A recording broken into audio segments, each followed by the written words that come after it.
¿Qué tal? Bienvenidos a este nuestro primer programa. Esto es La Cruda Verdad de Panamá. El tema que vamos a abordar el día de hoy es crítico, es una crisis que hace muchos años se vive en nuestro país y tiene que ver con el manejo de los desechos sólidos. ¿Cuántas veces no hemos visto incendiado y arrojando cantidad de humo el Cerro Patacón? Eso es realmente una crisis sanitaria, así lo han declarado en algún momento las autoridades sanitarias de nuestro país. Y es que la generación de basura o de desechos sólidos, por ejemplo en San Miguelito, asciende a 440 toneladas de basura, de desechos sólidos por día. Mientras que en la ciudad capital esto asciende a 2.500 toneladas diarias de basura. Pero no solamente nosotros vamos a conversar de este tema porque necesitamos de aquellas personas que realmente conocen el tema, que realmente lo han estudiado porque han participado en serias investigaciones desde la Universidad Tecnológica de Panamá y también han compartido con las experiencias en otros países. Por eso nos acompaña la doctora Francesca González. Ella es investigadora científica de la Universidad Tecnológica de Panamá y también ella enseña Ingeniería Ambiental y Energía Sostenible aquí en esta alta casa de estudio reconocida a nivel internacional. Doctora, bienvenida. Muchísimas gracias. Interesante, conflictivo el tema en el que vamos a abordar el día de hoy. ¿Qué tan crítica es la situación de los manejos de desechos en nuestro país? Yo creo que al final el tema de crítica va a depender de dónde viva cada uno. Quizás algunos van a tener o no lo sienten como un problema tan cercano a ellos, dependiendo cómo sea el manejo de los residuos en su comunidad.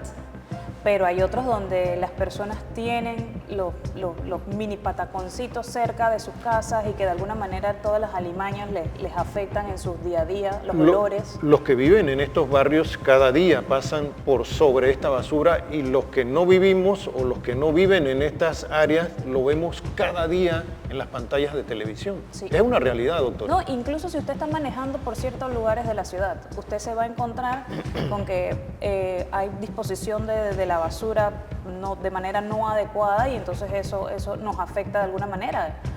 Imagínese la gente que vive allí y que puede estar, qué sé yo, expuesta a ratas, cucarachas, quién sabe, mosquitos, moscas, todo esto que... Esto no es de ayer este problema, doctora. ¿Qué ha pasado? ¿En qué nos hemos descuidado? Bueno, al final es un tema complejo y que requiere, y que se están haciendo esfuerzos, pero siempre va a requerir ver varios frentes al mismo tiempo. Porque no es solamente un tema de, la recolección se da en tal horario, sino cómo va a ser esa recolección, en dónde se está disponiendo eso, qué tanta basura en nuestros hogares nosotros estemos generando.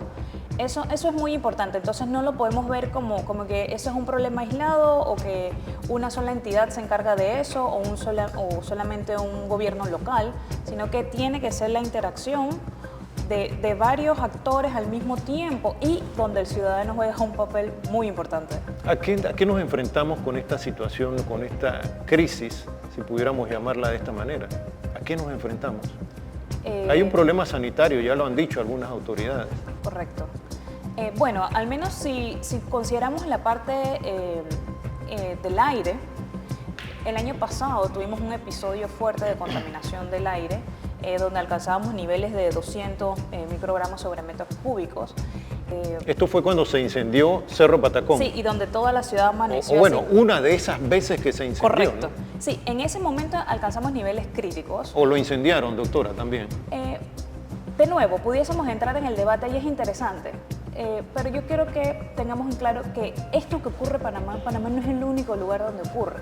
Donde tienes disposición de la basura de manera no adecuada, siempre vas a encontrar personajes que van a incendiar eso o que van a tratar de conseguir productos de esa basura que tienes dispuesta allí. Entonces la pregunta es, ¿qué vamos a hacer para evitar que eso ocurra? Y, o sea, claro. Estamos hablando de Cerro Patacón, pero lo mismo ocurre en diferentes lugares del interior del país. O sea, podemos hablar en Chorrera, podemos hablar en Herrera, Chitré, sí. o sea, en diferentes lugares. Entonces, ya sabemos que eso va a ocurrir. Entonces, ¿qué medida vamos a intentar tomar para evitar que eso ocurra? Doctora, volvamos a la pregunta anterior.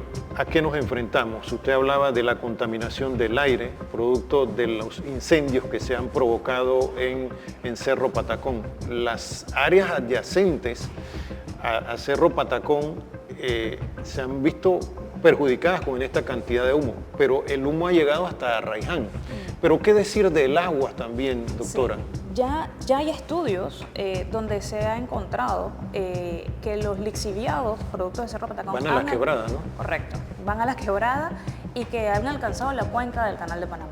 Entonces, no solamente es un tema de aire, y quizás el tema del aire lo vemos cuando hay incendios, pero en general tienes una disposición allí, un mal olor, tienes producción de gases y tienes comunidades Todo eso cercanas. es contaminación. Y a veces lo vemos también en temas respiratorios, pero también puede haber afecciones en la piel.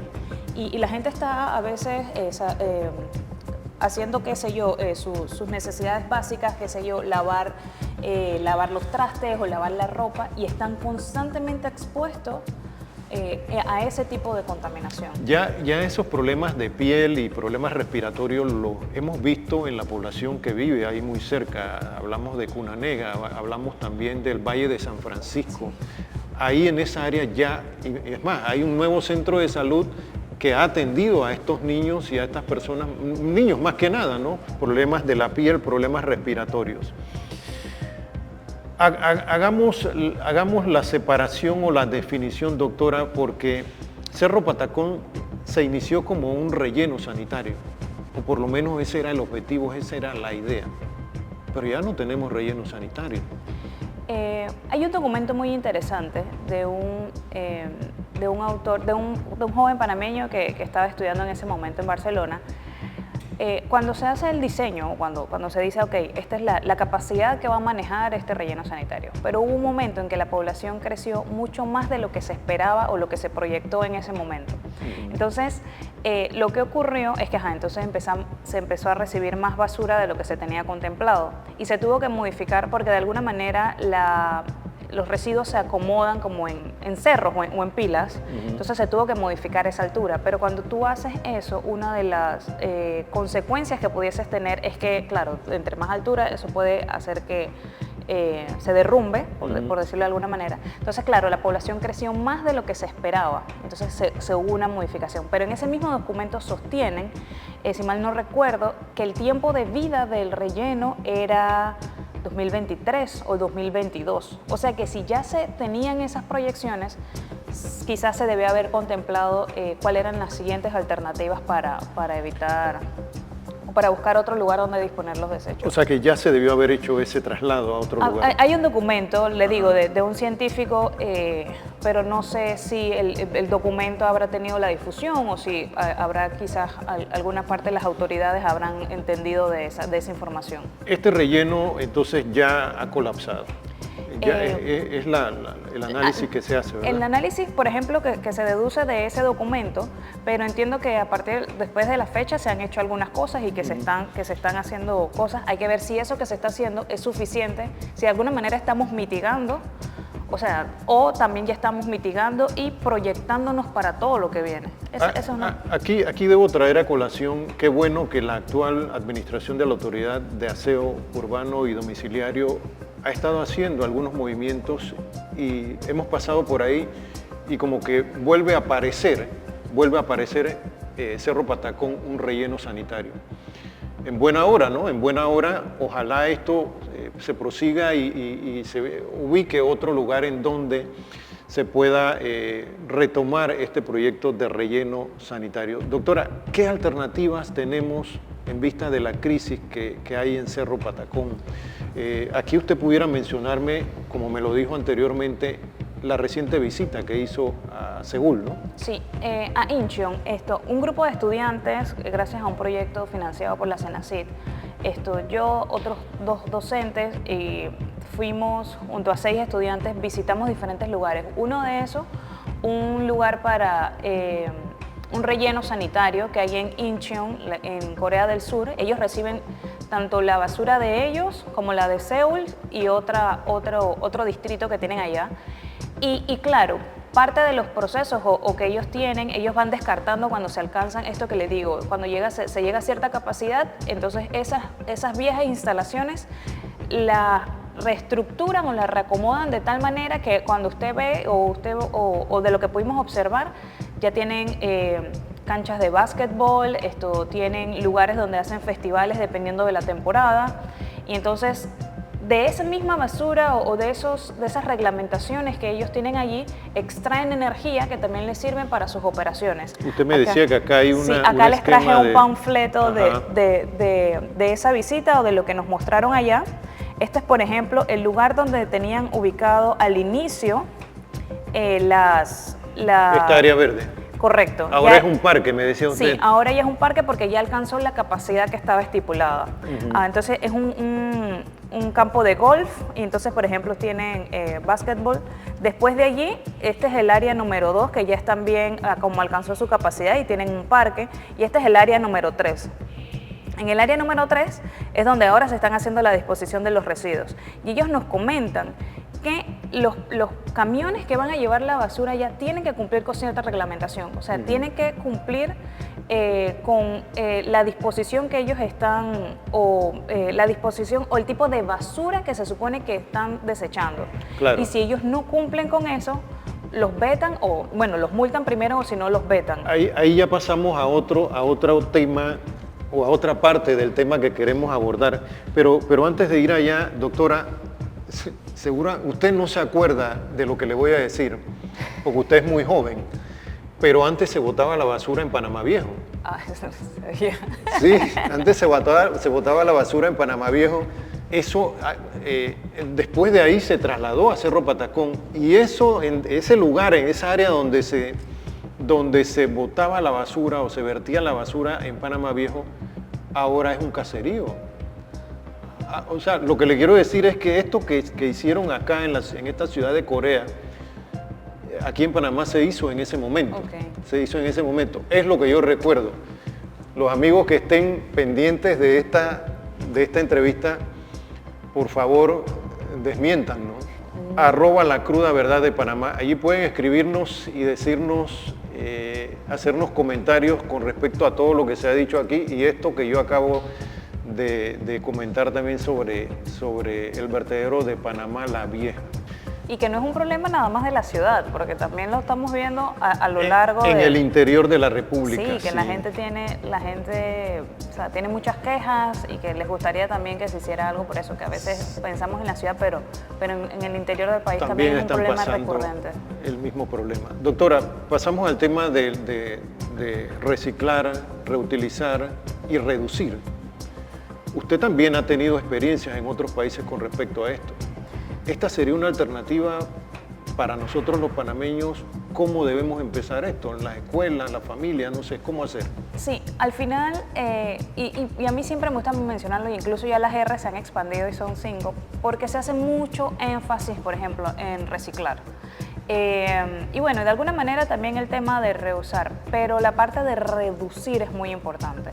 Entonces, y en la parte de reducir hay un compromiso tanto de la ciudadanía como quienes nos están vendiendo productos. Entonces, allí usted lo menciona, o las estadísticas que usted mostró al inicio, necesitamos de alguna manera ser más conscientes de la cantidad de la basura que nosotros estamos produciendo. Porque si seguimos así un poco descontrolados, no va a haber relleno sanitario, no va a haber sistema de transformación de la basura o de aprovechamiento que soporte. Entonces, de alguna manera, pero ¿y cómo se pudiese hacer eso?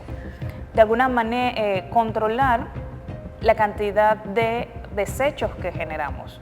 Entonces, a nivel, en nuestros hogares, claro, al momento de reducir, de separar la basura, que aquí va la orgánica, aquí van los plásticos, PETs, acá van los metales, pero lo más importante es que cuando nosotros ya estemos al momento de hacer una compra, nosotros seamos conscientes.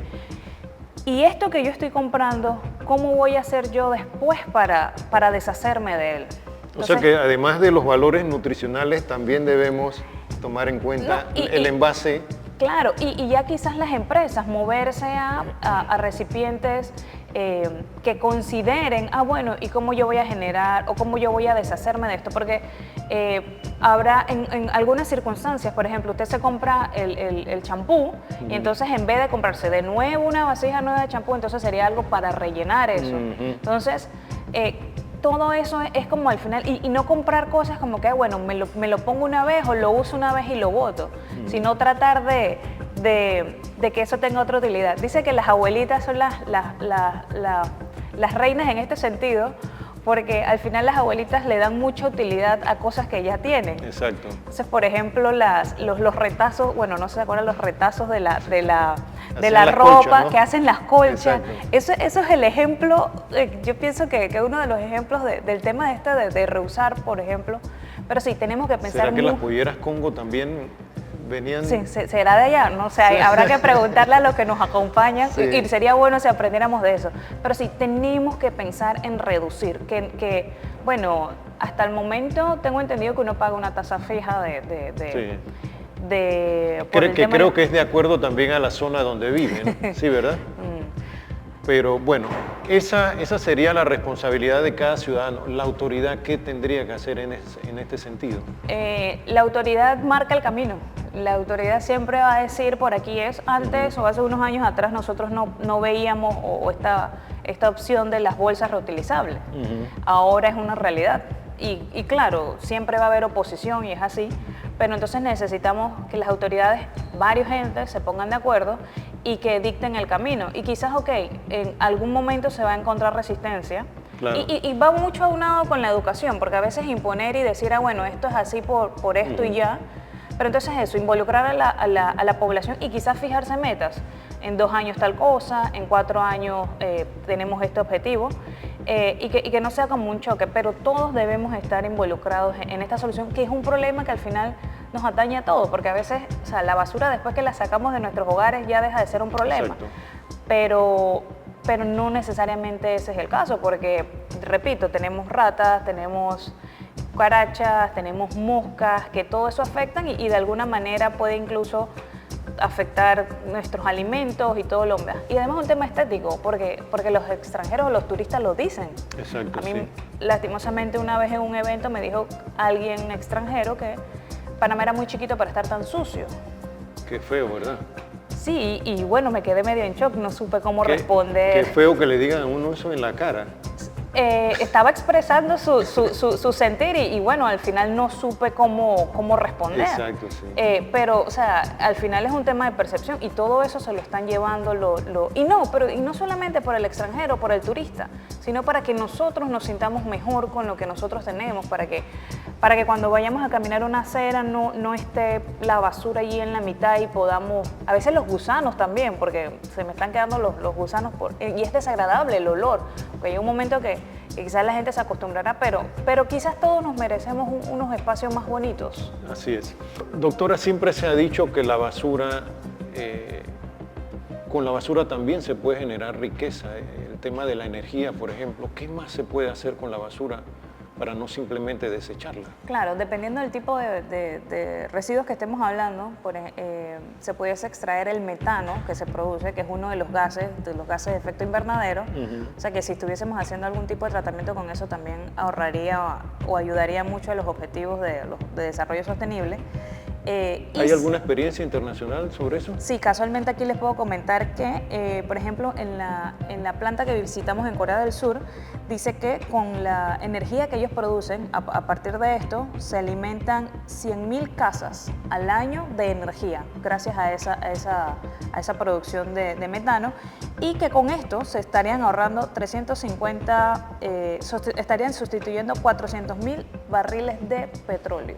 ¿Esto lo pudiéramos hacer en Panamá? Sí, se hizo algún tiempo, pero sería muy bueno retomarlo, pero para eso necesitaríamos entonces el tema de la clasificación de la basura, pero sería muy bueno porque ya que eso se está generando, ¿por qué no sacarle provecho energético? Es lo mismo que se obtiene también con los desechos de, por ejemplo, una porqueriza. En el Darién una vez vi en una finca productora de cerdos que sacaban energía de estos desechos. Claro. Es lo mismo. Dependiendo de la escala que se tenga, parte de los procesos se pudiesen alimentar con la energía que se está produciendo. se puede usar para cocinar esta energía, este gas, ¿verdad? Bueno, por ejemplo, en el caso de estas instalaciones, eso pasa por un proceso y se introduce a la red y entonces la red suministra a varios lugares. En el caso quizás la porqueriza era algo más pequeño. Exacto, y sí. es alguna parte del proceso, de esa parte del proceso de lo que tenían allí. Pero va a depender de cómo sea el tipo de instalaciones que se Pero tengan. lo importante y en conclusión es que la basura se puede convertir en riqueza o en dinero o sacarle provecho. Claro que sí. Y que no sea se solamente puede un disponer problema. de mejor manera y parte de eso se le pudiese sacar provecho. Claro que sí. Exacto. El tema de los lixiviados, doctora, ¿cómo le explicamos a nuestros seguidores qué es un lixiviado y cómo esto podría afectar la salud? Pues es un contaminante, ¿no? Al final, dependiendo del tipo de basura que nosotros estemos trabajando, igual lo podemos notar en nuestras casas. Llega un momento que vamos a tener como residuo, como un líquido. Exacto. Claro, cuando tienes gran cantidad, entonces ese líquido, de alguna manera también hay que encontrar cómo se dispone, porque claro, va a tener parte del contenido de todo eso que se genera. Entonces, Ese líquido es el mismo que vemos derramar de los camiones de basura en las calles de nuestras barriadas. podemos suponer que sí, supongamos que el camión no tiene ningún desperfecto mecánico, porque puede ser también, pero podemos suponer que eso es parte de lo que se está generando. El líquido este en los camiones sale o resulta del momento en que el camión compacta la basura. ¿Es ese entonces? Sí. Ese es el líquido, ¿verdad? Supongamos que no hay... Esa contaminación está cayendo en la calle. Eso sería interesante de evaluarlo porque no se supone o no sé si quizás se deba tener alguna consideración para que eso no quede entonces en la vía, porque de alguna manera entonces tendría que ver cómo limpias eso. O por lo menos sí, era lo que iba a recomendarle a las personas en estas barriadas, que bueno, habrá que echarle un poco de agua para que se diluya los niveles de contaminación que pudieran tener estos lixiviados. Sí, ¿no? que claro, en un relleno eso se trabaja de alguna manera, pero entonces el caso de los camiones es algo que le debemos prestar atención.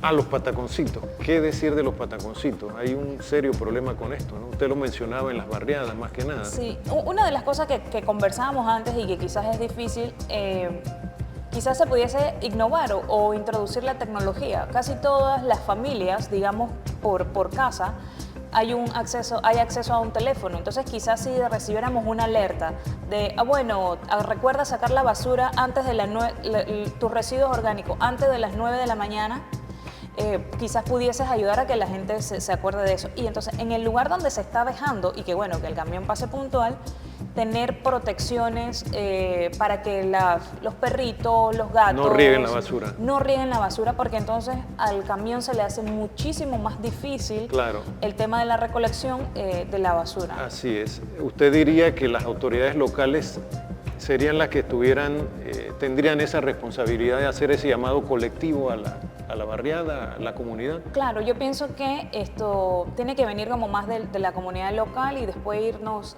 porque quienes manejan más o quienes están más cerca de la comunidad, al final son los gobiernos locales. Claro. Doctora, quiero agradecerle la oportunidad que nos ha brindado de conocer, de compartir con nosotros todos estos conocimientos y experiencias que ha tenido como docente y como investigadora y también como persona que ha recorrido algunos países en donde hay experiencias que pueden ser enriquecedoras para aplicarlas, ajustarlas a nuestra realidad panameña. De tal manera que nosotros vamos a seguir abordando este tipo de temas para presentarles a todos ustedes que están pendientes de estas publicaciones la realidad que se vive en Panamá. Y no solamente presentar la realidad, sino también presentarles, añadir algunas alternativas que pudiéramos todos los panameños desde su casa y también las autoridades para que podamos tener un Panamá en donde no venga un turista a decirnos que Panamá es tan chiquito para que esté tan sucio. Usted puede enviarnos sus comentarios a través de @lacrudaverdad de Panamá. Sugiéranos algunos temas también que nosotros podamos abordar en futuras entrevistas. Así que hasta la próxima.